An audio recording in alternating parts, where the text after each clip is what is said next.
Kali ini kita akan mempelajari metode dual simplex untuk menyelesaikan sebuah program linear.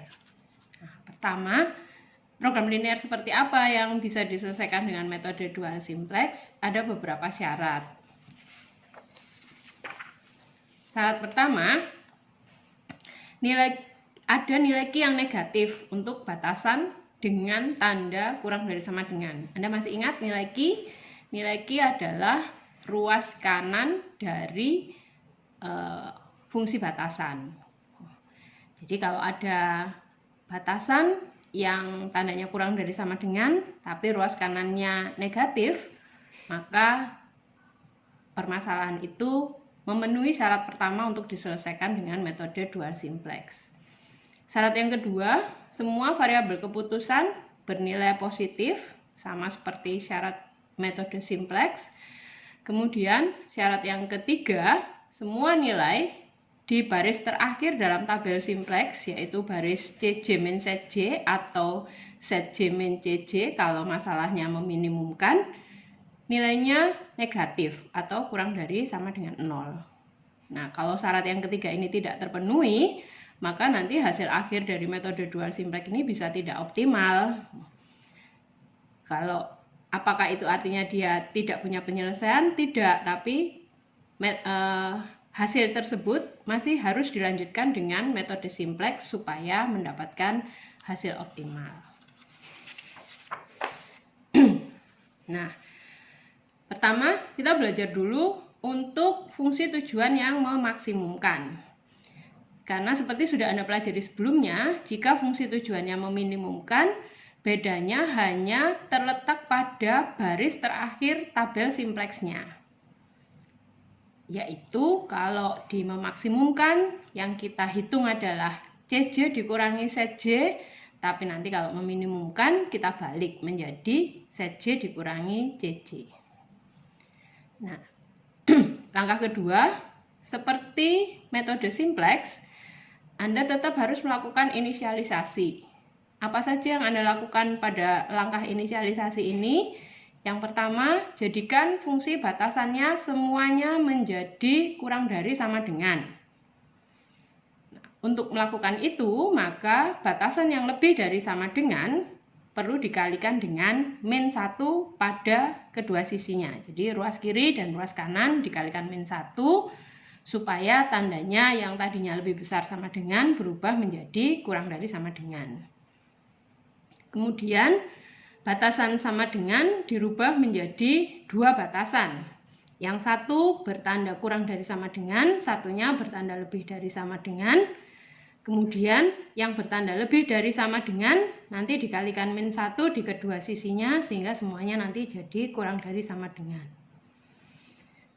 Kemudian tambahkan select variabel pada semua batasan yang tadi sudah dirubah menjadi kurang dari sama dengan semua, sehingga akhirnya batasannya menjadi bertanda sama dengan setelah ditambahkan select variabel. Langkah berikutnya adalah visibility test, memeriksa apakah iterasinya harus dilanjutkan atau sudah berhenti. Nah, cara memeriksanya adalah periksa dulu nilai dari kuantitinya. Jika kuantitinya semuanya non-negatif, maka Anda sudah mendapatkan hasil optimal. Jadi iterasinya berhenti. Tapi kalau tidak, maka harus Anda lanjutkan. Nah, ini adalah perbedaan utama dari metode dual simplex dengan metode simplex. Ketika Anda melakukan metode simplex, yang Anda periksa adalah baris terakhirnya. CJ min ZJ atau ZJ min CJ, Anda periksa apakah masih ada yang bernilai positif. Jika semuanya sudah tidak positif, jadi 0 atau negatif, maka iterasinya berhenti. Tapi kalau metode dual simplex yang Anda periksa adalah kolom quantity. Jika pada kolom quantity masih ada yang bernilai negatif, maka harus Anda lanjutkan iterasinya. Jika kolom kuantitinya sudah 0 atau positif semua, maka iterasinya selesai. Nah, untuk melakukan iterasi, kebalikan dari metode dual simplex, yang kita tentukan pertama kali adalah leaving basic variable. Jadi basic variable yang akan berubah menjadi non-basic variable. Kita pilih yang mana? Kita pilih basic variable yang nilai kuantitasnya paling negatif. Jadi yang kuantitinya paling negatif itu adalah basic variable yang harus keluar. Nah, kalau ada yang keluar, maka tentunya harus ada yang masuk untuk menggantikan basic variable yang tadi keluar. Siapa yang masuk? Yang masuk kita pilih dari semua non-basic variable yang punya nilai negatif di baris terakhirnya. Jadi entah itu CJ min ZJ atau ZJ min CJ, Anda cari yang nilainya negatif. Itu dulu. Kemudian itu masih calon ya. Nah, dari calon-calon tadi Anda pilih yang rasionya paling kecil. Kalau rasio apa ini? Rasio parameter di baris terakhir tadi dengan parameter pada baris yang terpilih di langkah pertama. Jadi tadi kan ada basic variable yang keluar. Misalnya basic variable yang keluar itu ada di baris kedua. Nah, maka Anda perhatikan saja semua nilai di baris kedua dan semua nilai di baris terakhir. Dari baris terakhir, Anda pilih yang negatif. Kemudian, Anda bagi nilai-nilai negatif tadi dengan nilai yang bersesuaian di baris kedua. Maksudnya bersesuaian itu letaknya di kolom yang sama. Jadi kalau kolom 1, ya hitung rasionya dengan nilai di baris kedua kolom 1. Nah, dari rasio-rasio itu tadi, dari hasil pembagian itu tadi, Anda pilih yang hasil baginya paling kecil. Ingat ya, pilih yang hasil baginya paling kecil. Tadi, basic variable yang keluar, dipilih yang paling negatif. Setelah itu, non-basic variable yang masuk menjadi basic variable dipilih yang rasionya paling kecil. Nanti kita lihat contohnya. Nah, langkah ketiga ini sama seperti di metode simplex. Jadi, Anda tinggal membuat supaya elemen pada baris dan kolom basic variable yang baru itu menjadi 1, sementara elemen lain di kolom itu harus jadi 0. Dengan menggunakan apa? Dengan menggunakan operasi baris elementer seperti yang Anda lakukan ketika Anda melakukan eliminasi Gauss-Jordan di matematika. Nah, kalau sudah selesai menghitungnya, Anda ulangi lagi proses pemeriksaan dari awal tadi. Jadi dilihat apakah Q-nya ada yang negatif. Kalau iya, maka lanjutkan iterasinya. Kalau sudah tidak ada yang negatif, maka selesai. Nah, berikut contohnya. Perhatikan program linear ini. Fungsi tujuannya memaksimumkan. Ada 2 variabel keputusan X1 dan X2. Kemudian ada 3 batasan, selain batasan non-negatif, ada 3 batasan. Kalau Anda perhatikan, semua batasannya sudah kurang dari sama dengan. Nah, ini adalah model awal atau model primal dari suatu program linear.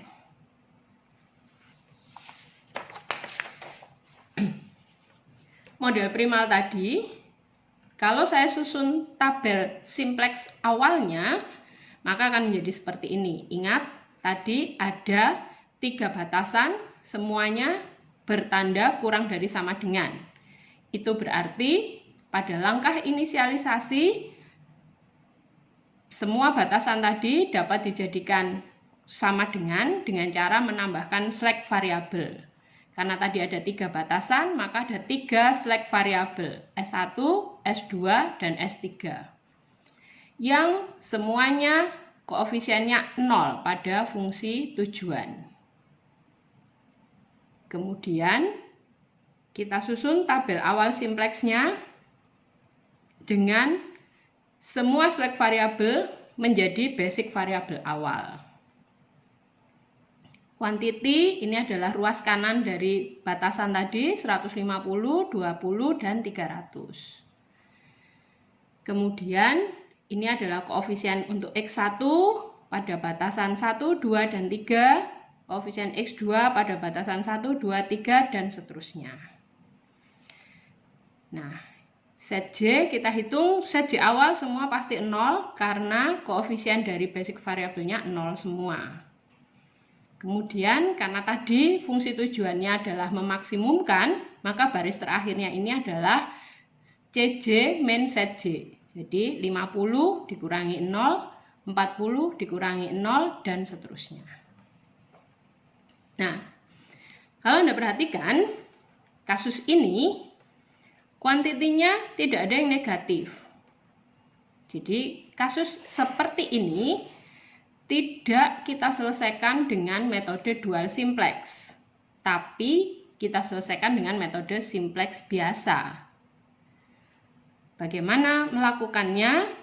Seperti yang Anda ketahui, sudah kita pelajari sebelumnya, metode simplex diawali dari memeriksa baris terakhirnya.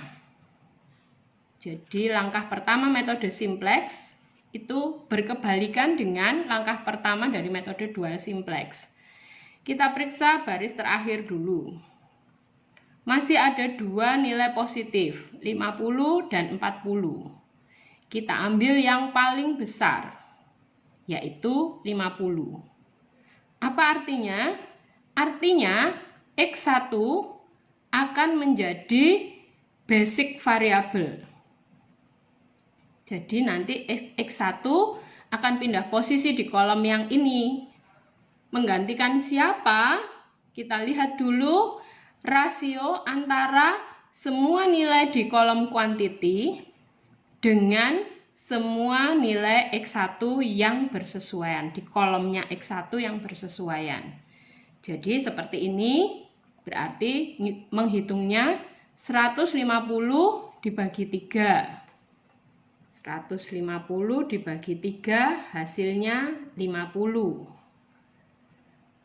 20 dibagi 0, karena kita tidak mengenal pembagian dengan 0, ini bisa kita abaikan. Kita hitung saja yang ketiga, 300 dibagi 8. Nah, hasilnya adalah 37,5. Nah, sekarang kita lihat 50 dengan 37,5 masih lebih kecil 37,5. Jadi basic variable yang harus keluar adalah S3. Nanti akan bertukar posisi pada iterasi berikutnya. X1 berpindah ke tempatnya S3, sementara S3-nya keluar. Jadi di sini nanti tidak S3 tapi X1. Apa yang berubah? Yang berubah tentunya koefisiennya. X1 ini koefisiennya 50, jadi 50 harus ikut pindah ke sini. Yang lain menyesuaikan.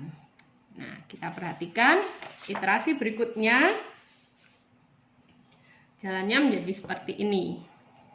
X1 50. Kenapa ini berubah menjadi 37,5? Karena tadi kita harus membuat barisnya X1 dan kolomnya X1 ini nilainya harus 1.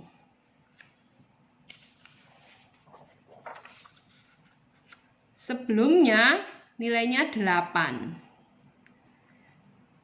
8 supaya menjadi 1 berarti harus dibagi 8. Nah, pembagiannya tidak kita lakukan pada satu elemen ini saja, tapi kita lakukan pada seluruh baris.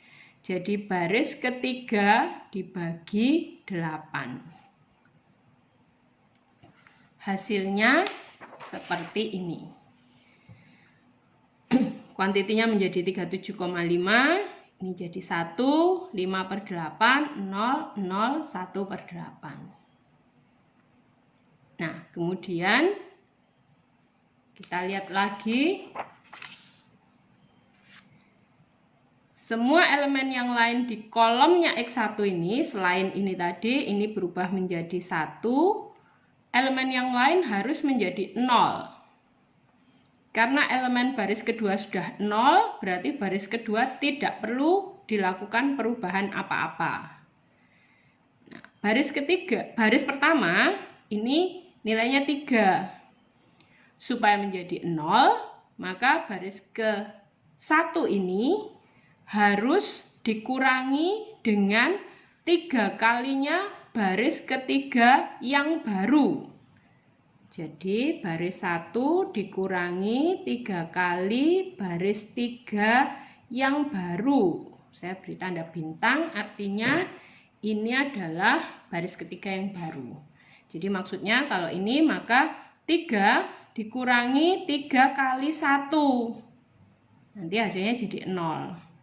Yang ini berarti 150 dikurangi 3 kali 37,5.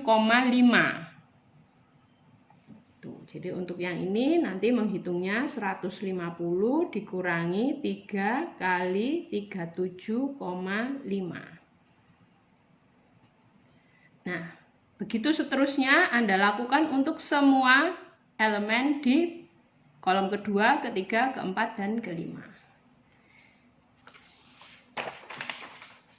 Hasilnya menjadi seperti ini.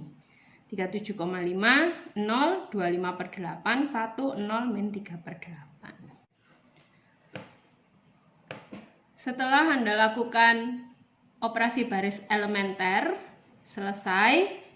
Sekarang Anda hitung nilai set J-nya untuk mengisi baris kedua dari belakang ini. Caranya seperti sudah kita pelajari sebelumnya, set J dihitung dari CJ dikalikan dengan elemen yang bersesuaian di kolom yang sedang akan Anda hitung. Jadi kalau Anda sedang menghitung kolom kuantiti ini, berarti hasil 1875 ini diperoleh dari 0 kali 37,5 ditambah 0 kali 20 ditambah 50 kali 37,5. Hasilnya ditulis di sini. Nanti untuk kolom yang ini begitu juga, karena ini 0 kali 0 ditambah 0 kali 0 ditambah 50 kali 1 hasilnya 50. Dan seterusnya. Baris terakhir seperti namanya CJ min set J. Jadi menghitungnya 50 dikurangi 50 hasilnya 0, 40 dikurangi 31,25 hasilnya 8,75 dan seterusnya. Seperti tadi Anda periksa lagi baris terakhir ini apakah masih ada yang bernilai positif. Dalam hal ini masih ada satu, yaitu 8,75 di kolomnya X2. Artinya nanti X2 akan masuk menjadi basic variable. Menggantikan siapa? Seperti tadi kita hitung rasio antara Q dan nilai-nilai pada kolom X2. Ini hasilnya. Jadi 37,5 dibagi 3,125 hasilnya 12. 20 dibagi 1 hasilnya 20. 37,5 dibagi 0,625 hasilnya 60. Dipilih yang mana? Jangan lupa dipilih yang paling kecil rasionya, yaitu miliknya S1. Artinya S1 akan menjadi non-basic variable digantikan oleh X2 tadi. Jadi pada tabel selanjutnya isinya menjadi seperti ini. X2 pindah posisi di sini, koefisiennya mengikuti karena koefisien X2 adalah 40, maka 40 juga harus Anda tuliskan di sini. Kemudian seperti tadi, nilai D, kalau ini tadi jadi X2, ini X2, maka 3,125 ini harus menjadi 1, sementara semua yang lain 1 dan 0,625 ini harus menjadi 0. Dengan cara apa? Anda lakukan operasi baris elementer. Jadi untuk baris pertama ini berarti baris pertamanya nanti harus dibagi dengan 3,125. Sementara baris kedua karena ini 1 supaya jadi 0, berarti baris kedua nanti harus dikurangi dengan baris pertama yang baru. Kenapa cuma dikurangi? Karena ini nanti kan jadi 1. Jadi 1 supaya jadi 0, jadi 1 dikurang 1. Gitu. Sementara yang baris ketiga, ini supaya jadi 0 harus dikurangi dengan 0,625 dikalikan sama baris pertama yang baru. Nah, hasilnya akan jadi seperti ini. Di kolomnya X2 menjadi 1, 0, 0. Yang lain ini semuanya berubah mengikuti perubahan dari rumusan operasi baris elementer tadi. Kemudian, jangan lupa Anda hitung lagi set J seperti tadi caranya, lalu dihitung CJ min set J. Dan hasilnya kita dapat seperti ini. Karena CJ min set J-nya sudah tidak ada yang positif, artinya tabel ini sudah optimal dengan nilai Z maksimum adalah 1980 yang diperoleh jika X1 bernilai 30 dan X2 bernilai 12. Nah, selanjutnya silakan Anda perhatikan model kita semula tadi yang kita sebut dengan model primal dapat dirubah menjadi model dual dengan cara yang sudah kita pelajari sebelumnya, yaitu merubah fungsi tujuannya yang semula memaksimumkan menjadi meminimumkan, kemudian merubah semua persamaan atau pertidaksamaan batasannya dengan cara seperti melakukan transpose matriks. Jadi Anda perhatikan di sini, yang semula fungsi tujuannya memaksimumkan Z, sekarang menjadi meminimumkan W dalam model dualnya. Kemudian, kalau Z sama dengan 50X1 plus 40X2, maka W ini sekarang terkait dengan batasan-batasannya. Jadi variabel keputusannya di sini sekarang terkait dengan batasannya. Kenapa ada 3? Karena pada model primalnya terdapat 3 batasan. Jadi batasan 1 itu terkait dengan variabel keputusan Y1 di model dual, batasan 2 pada model primal terkait dengan Y2 di model dual, dan seterusnya. Jadi sekarang fungsi tujuannya menjadi meminimumkan W.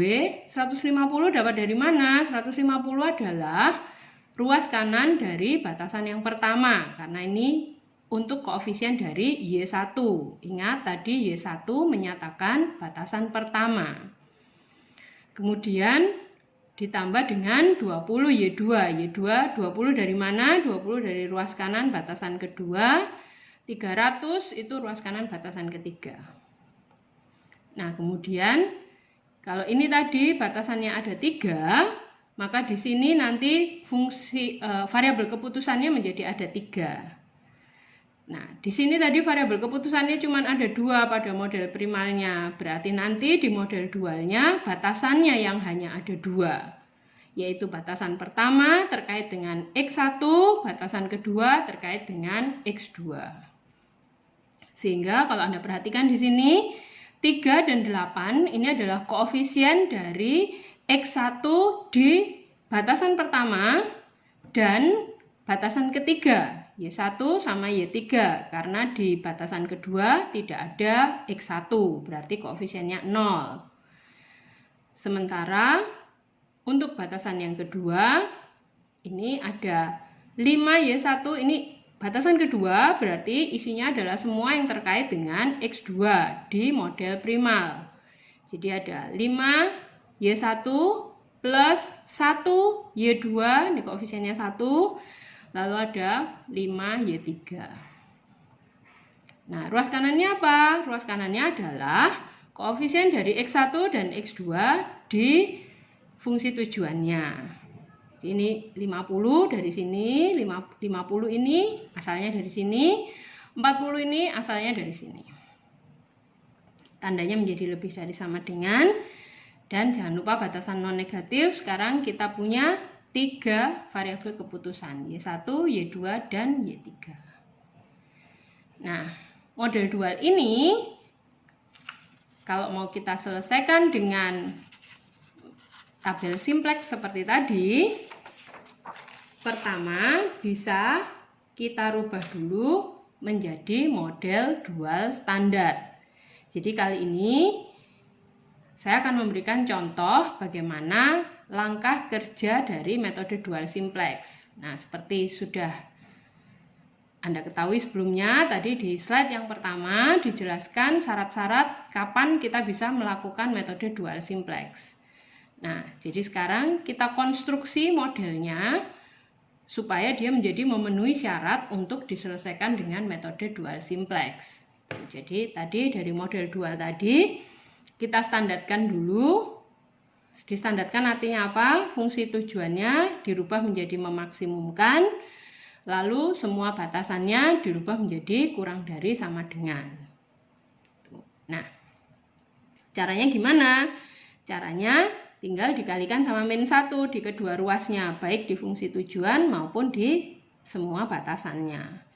Jadi kalau ini dikali min 1, yang tadinya positif W menjadi negatif W, 150 menjadi min 150, dan seterusnya. Batasannya jangan lupa ketika ruas kiri dan ruas kanan dikalikan dengan bilangan negatif, maka tanda pertidaksamaan akan berubah. Yang tadinya lebih dari sama dengan berubah menjadi kurang dari sama dengan. Nah, kemudian model dual standar tadi kita inisialisasi untuk bisa disusun tabel simplex awalnya. Nah, inisialisasi apa artinya? Artinya adalah merubah semua batasan menjadi sama dengan cara menambahkan slack variabel. Karena sekarang batasannya sudah kurang dari sama dengan semua, maka kita tinggal menambahkan slack variabel saja. Nah, jangan lupa tambahkan juga slack variabelnya di fungsi tujuan dengan memberi koefisien 0. Nah, ini inisialisasinya. Inisialisasi dari apa? Dari model dual standar. Kalau kita susun tabel simplex awalnya, maka tabelnya akan menjadi seperti ini. Nah, sekarang Anda perhatikan tabel awal ini tidak bisa kita selesaikan dengan metode simplex. Kenapa? Karena nilai kuantitinya ada yang negatif. Dalam hal ini kebetulan dua-duanya malah negatif semua. Nah, jadi kasus ini harus diselesaikan dengan metode dual simplex. Bagaimana cara kerjanya? Cara kerjanya pertama, Anda perhatikan dulu kolom quantity ini. Anda cari yang paling negatif. Jadi yang kita cari pertama adalah basic variable yang akan berubah menjadi non-basic variable. Yang mana itu dipilih yang kuantitinya paling negatif. Ini ada dua, yang satu min 50, yang satu min 40. Berarti yang paling negatif adalah yang negatif 50. Jadi langkah pertama, S1 yang semula basic variable akan menjadi non basic variable. Jadi dia keluar dari kolom ini. Kalau ada yang keluar, harus ada yang masuk. Nah, yang masuk kita ambil dari mana? Kita ambil dari, Anda perhatikan dulu baris terakhir. Baris terakhirnya ini, jangan bingung ya, kenapa ini CJ plus WJ. Biasanya kan CJ min WJ. Jangan lupa, karena WJ-nya sudah min. Ingat, ini tadi berasal dari model dual yang distandarkan. Jadi tadinya ini minimumkan W, distandarkan menjadi maksimumkan min W. Nah, jadi prinsipnya sebetulnya sama. Baris ini itu adalah baris pertama dikurangi dengan baris ini, gitu. Nah, kalau baris pertama ini namanya CJ, gitu ya. Kan berarti CJ min WJ, jadi menjadi CJ plus WJ, gitu ya. Nah, dari baris terakhir ini kita pilih yang parameternya negatif-negatif saja. Jadi lihat yang ini min 150, min 20, dan min 300. Kemudian akan kita hitung rasionya. Rasio itu perbandingan, pembagian. Nah, berarti dia harus dibagi dengan siapa? Dia akan dibagi dengan elemen yang bersesuaian di baris yang tadi terpilih, di baris terpilih tadi. Tadi yang terpilih baris 1, maka Anda perhatikan elemen-elemen baris 1 yang bersesuaian dengan ini. Nah, Anda lihat, salah satu ini 0. Karena kita tidak mengenal pembagian dengan 0, maka yang ini bisa diabaikan. Jadi yang Anda hitung cukup min 150 dibagi min 3 dan min 300 dibagi min 8. Kemudian dipilih yang apa? Dipilih yang paling kecil. Ya, yang ini tadi hasilnya 50, yang ini hasilnya 37,5. Karena dipilih yang kecil, maka yang terpilih adalah kolom Y3. Artinya apa? Artinya Y3 akan menjadi basic variable, menggantikan S1 ini tadi. Jadi nanti posisi Y3 di iterasi berikutnya, Y3 ditulis di sini lengkap dengan koefisiennya min 300. Kemudian seperti tadi, Anda perhatikan ini perpotongannya yang saya beri tanda warna kuning ini harus menjadi 1, ini harus berubah menjadi 1, sementara yang ini harus berubah menjadi 0. Caranya bagaimana? Kita tetap menggunakan operasi baris elementer, sehingga supaya min 8 menjadi 1, berarti semua elemen di baris pertama ini harus dibagi dengan min 8. Nah, nanti kalau dia dibagi min 8, ini pasti sudah berubah jadi 1.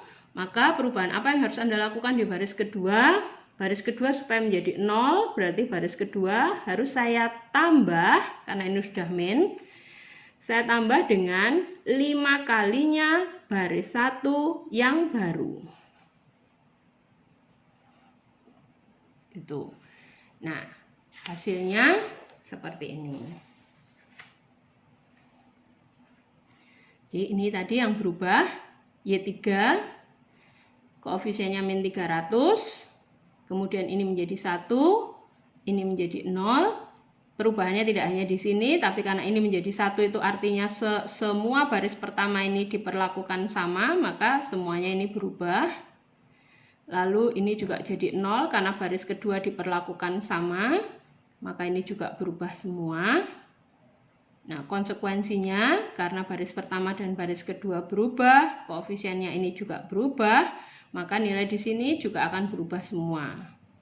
Cara menghitungnya bagaimana? Masih tetap sama, min 300 dikali 50 per 8 dikali 0 ditambah 0 dikali min 70 per 8. Hasilnya ini.